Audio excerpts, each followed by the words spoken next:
할렐루야. 여러분 모두를 축복합니다. 하나님께 영광 돌립니다. 6월 둘째 주일 가정 예배입니다.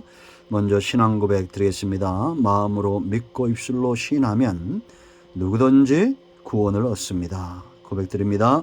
나는 전능하신 아버지 하나님 천지의 창조주를 믿습니다. 나는 그의 유일하신 아들 우리 주 예수 그리스도를 믿습니다. 그는 성령으로 잉태되어 동정녀 마리아에게서 나시고 본디오 빌라도에게 고난을 받아 십자가에 못 박혀 죽으시고 장사된 지 사흘 만에 죽은 자 가운데서 다시 살아나셨으며 하늘에 오르시어 전능하신 아버지 하나님 우편에 앉아 계시다가 거기로부터 살아있는 자와 죽은 자를 심판하러 오십니다. 나는 성령을 믿으며 거룩한 공교회와 성도의 교제와 죄를 용서받는 것과 몸의 부활과 영생을 믿습니다. 아멘. 할렐루야. 좋으신 하나님께 영광 감사 올려드립니다. 여러분 모두를 예수님으로 축복합니다. 오늘도 여호와일입니다. 여러분과 여러분 가정에 하나님의 인도하심을 사모합니다. 오늘은 시편 23편 4절 말씀 묵상합니다. 기도합니다. 영광과 감사를 우리 하나님께 올려드립니다. 온 마음으로 하나님을 사랑합니다. 주의 보혈을 의지합니다. 우리의 죄를 사하시고 용서하시고 주의 이름을 의지하오니 하나님의 선하심과 인자하심 가운데 응답하여 주시기를 원합니다.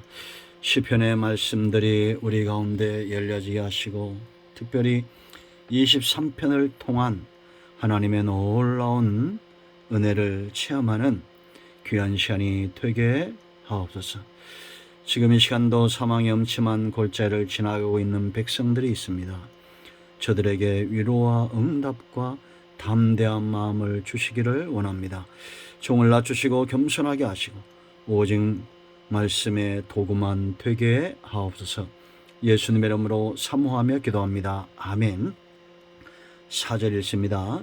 내가 사망의 음침한 골짜기로 다닐지라도 해를 두려워하지 않을 것은 주께서 나와 함께 하심이라. 주의 지팡이와 막대기가 나를 안위하시나이다. 아멘. 여러분, 우리가 일생 살면서 늘 평탄한 삶만 살지를 않죠. 때로 어려움이 올 수가 있습니다. 위기가 올 수가 있습니다. 그렇지 않습니까? 목자가 양을 인도함에 있어서 쉴만한 물과 푸른 초장 이런 곳에서만 목자가 함께하는 것이 아니라 사망의 음침한 골짜기 그럴 때도 주님이 함께한다라고 다윗은 고백하고 있습니다. 여러분, 지금 다윗은 목동으로서 그가 양을 이끌면서 하나님의 인도하심에 대해서 깨달은 겁니다. 성도가 누릴 수 있는 가장 큰 은혜는 깨달음에 있다고 그랬죠. 우리는 푸른 초장에서도 쉴만한 물가에서도 사망의 음침한 골짜기에서도 우리와 함께 하시는 주님을 느낍니다. 깨닫습니다. 그런 사람의 믿음이 깊어지게 되어 있습니다. 자, 그러면 이제 오늘 우리가 이 4절 말씀 내가 사망의 음침한 골짜기로 다닐지라도 그랬습니다. 그러나 두려워하지 않는다는 겁니다. 왜냐? 주께서 나와 함께 하시기 때문이다. 주의 지팡이와 막대기가 나를 안위하신다라고 말합니다. 여러분, 주님께서 왜 사망의 음침한 골짜기 이런 골짜로 지나갈까요? 이스라엘 백성들을 애굽에서 이끌어내고 하나님은 그들을 광야로 이끌어냈습니다. 골짜기와 같죠. 우리가 그 의미들을 잘 살펴봐야 됩니다.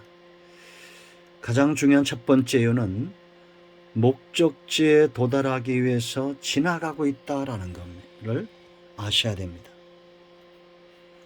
이 사망의 골짜기가 목적지가 아니죠. 여러분, 모든 인생은 언젠가 한번 사망의 골짜기를 지나가야 됩니다. 그러나 우리의 목적지는 하나님의 나라죠. 천국입니다. 이 땅에서도 우리가 많은 어려움의 골짜기들을 지날 수 있습니다. 그러나 그것은 목적지가 아닙니다. 너 평생 고생만 하다 하라? 그렇지 않습니다. 때로 어려움이 올 수 있고 문제가 일어날 수 있지만 그때 생각하십시오. 이 또한 지나가게 될 것이다. 지나가는 겁니다. 목적지는 따로 있습니다. 푸른 초장, 이 땅에서 우리가 가야 될 목적지고 쉴 만한 물가로 가기 위해서 이 골짜기를 지나갑니다. 그런가 하면 장차 하나님 나라로 이끌기 위해서 이 세상은 지나가는 겁니다. 세상이란 골짜기는 지나가는 거예요. 여기 영원히 살지 않습니다. 우리가 영원히 살 나라, 바로 하나님의 나라죠. 골짜기가 없는 곳입니다. 문제가 없는 곳입니다. 사망의 위험이 없는 곳입니다. 그러므로 우리가 사망의 문제를 직면할 때도, 여러 가지 문제를 직면할 때도 낙심하지 않습니다. 지나가기 때문입니다. 두 번째는 그곳은 물의 공급처라는 겁니다. 골짜기에 샘물이 많이 터지잖아요. 우리가 신앙생활 하다 보면 간증이라는 것이 있죠. 골짜기를 지나가면서 간증이 많이 생깁니다. 어려울수록 더 기도하게 되고, 기도하다 보니까 응답이 임하고 성령의 그 나타남과 능력을 체험합니다. 생수를 경험하는 겁니다. 골짜기에 버려두지 않습니다. 그곳에서 하나님의 은혜가 우리 가운데 임하는 겁니다.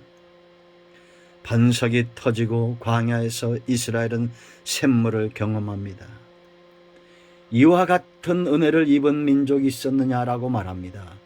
여러분 보세요. 광야에서, 이 광야란 골짜기에서 얼마나 많은 은혜를 이스라엘이 체험합니까? 홍해가 갈라집니다. 마라의 쓴물이 바뀝니다. 신광야, 광야에서 만나가 내립니다. 아말렉과의 전쟁에서 승리합니다. 40년 동안 한 번도 빠짐이 없이 만나가 하늘에서 내리고, 반석이 터지고 레비딤에서 생수를 경험합니다. 여러분 골짜기에 있습니까? 하나님이 주시는 각별한 은혜가 있습니다. 생수를 경험하게 될 것입니다. 그러므로 여러분 목자에게 집중하시기 바랍니다. 세 번째, 이 골짜기를 지나면서 양들은 강해지죠. 성도도 마찬가지입니다. 강해집니다. 문제는 성도를 더 강하게 합니다. 광야 40년 동안 그들은 원망과 불평이 사라졌어요. 왜냐? 강해졌기 때문입니다. 그리고 그들 앞에 여리고성이 그들의 문을 가는 길을 막습니다. 애굽에서 바로 나와서 여리고성 갔다면 어떻게 됐을까요? 두려움에 다 떨어지고 떨고 엎어지며 자빠졌을 겁니다. 그런데 광야를 통과하면서, 이 광야란 골짜기를 통과하면서 강해진 이스라엘은 여리고성 앞에서 들레지 않습니다. 사람의 생각으로 이해되지 않는 방식인데도 들레지 않습니다. 인간의 소리가 나지 않습니다. 어떻게 하루에 한 바퀴씩 마지막 날 7일째 7바퀴 돈다고 해서 성이 무너집니까? 그런데도 하나님을 믿습니다. 신뢰합니다. 강해진 겁니다. 믿음이 강해지고 영적으로 강건해진 겁니다. 지금도 마찬가지입니다. 골짜기를 지나면서 하나님의 은혜를 흠뻑 받은 사람들은 들레지 않습니다. 강해집니다. 자, 이제 이렇게 골짜기를 지나갈 때 성도를 강하게 하시는데 골짜기를 통과하는 방법이 있어요. 가장 중요한 것은 함께 하신다. 함께 하심이라 그랬습니다.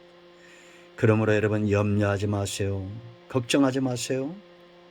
골짜기에 하나님의 손길은 더 분명합니다. 목자가 양을 데리고 위험한 길을 지나갈 때 목자는 더 집중하죠. 양보다 더 집중합니다. 위험에 빠지지 않도록 그래서 손에 항상 지팡이를 잡고 있죠. 더 그 지팡이에 힘이 들어갑니다. 빠질 것 같으면 지팡이로 걸어서 당기고 잘못된 길로 가면 매로 쳐서 골짜기를 지나가게 합니다. 그러므로 여러분 연단이 올 때 매를 맞을 때 나를 각성시키는 손길을 기억하셔야 됩니다. 두 번째 방법이 있습니다. 지팡이와 막대기로 인도하십니다. 지팡이는 양들이 구덩이 빠질 때 건져내고 막대기는 바른 길을 가도록 매를 친다는 거죠. 적들과 싸울 때 이 지팡이가 필요합니다. 싹군 목자는 양들을 버리고 도망합니다. 그러나 선한 목자는 절대 도망함이 없습니다. 생명을 내어놓고 양들을 지키기 위해서 싸우시는 선한 목자, 그러므로 흔적이 있습니다. 그 몸에 가시에 찔린 흔적이 있고 사자와 곰과 싸웠던 이리와 늑대와 싸웠던 흔적이 있습니다.